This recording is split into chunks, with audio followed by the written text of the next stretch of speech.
దాన్ని ఏమంటారు YouTube headings వాటిని ఏమంటారు థమ్స్. థంబ్నెయిల్స్. జీవితాలు నాశనం చేయొచ్చండి థంబ్నెయిల్స్ తో. హ్మ్. అంటే మీవి అవే ప్లాట్ఫామ్స్, మీవి అవే ఎవరు రాస్తారో తెలియదు కానీ మన దగ్గర ఉండదు సార్. మీ దగ్గర ఉండదు. అంటే ఉండుంటే నేను ఇలా మాట్లాడేవాడిని కాదు. ఉంటే ఇది పార్ట్ ఎడిట్ కూడా చేసేయగలను నేను. బట్ ఇది చెప్పాలని కోరిక ఏంటంటే థంబ్నెయిల్స్ చూసి మా మదర్ ఎన్నిసార్లు ఇన్‌ఫ్లూయెన్స్ అయ్యారు. నా గురించి కాదు. ఇంకా అవేం రాలా. ఈ 100 మందితో అఫైర్ ఉంది ఇవన్నీ మా మదర్ ఇంకా చూడలే. అఫ్‌కోర్స్ ఆవిడకి నా నా గురించి ఆవిడకన్నా బాగా ఎవరికి తెలుసు. అది కాదు కానీ ఏంట్రా ఇలా పెట్టారు ఎవరైనా ఏదైనా థంబ్నెయిల్స్ చూసి రియాక్ట్ అవుతారు sir. Correct. Correct. Shocking thing చెప్పనా? అది చూసి వచ్చేస్తారు సార్ జనం కామెంట్స్‌కి. హ్మ్. ఎందుకంటే చూడరు వీడియో.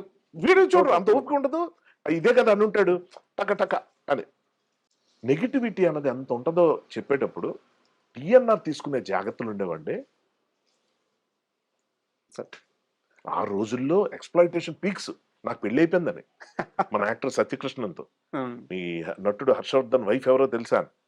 టీఎన్ఆర్ చూపించాడు ఫస్ట్ అది. హ్మ్. భయ్యా ఏంటి ఇలా వచ్చిందని. మీ ఫీల్డ్ బాబు అది.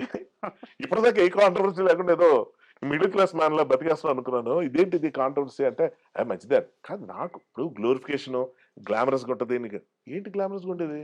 ఆమెనా అన్‌మ్యారీడా? లేకపోతే నాకు ఆ అమ్మాయి మీద ఏమైనా క్రష్ ఉందా? మ్యారీడా? ఆమె భర్త పరిస్థితి ఏంటి? ఆమె పిల్లల పరిస్థితి ఏంటి? ఆమెకి ఫోన్ చేశా. ఈ ఈ సందర్భంలో. సత్యకృష్ణ ఫోన్ చేసి అడిగితే ఎవరి పాపాన పోతారు వదిలేయండి అన్నా.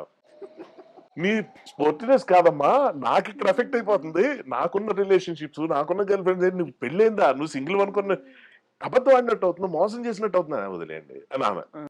నరకం చూసా. అంటే to some it up thumbnails ఇచ్చే ఎఫెక్ట్ గాని, ఇంటర్వ్యూస్ చేసేటప్పుడు తీసుకునే జాగ్రత్తలు ఇప్పుడు మీరంత బాగా నాకు మీరు అంటే ఇది మీకు అర్థమవుద్ది నేను ఏం చెప్పదలుచుకున్నానో.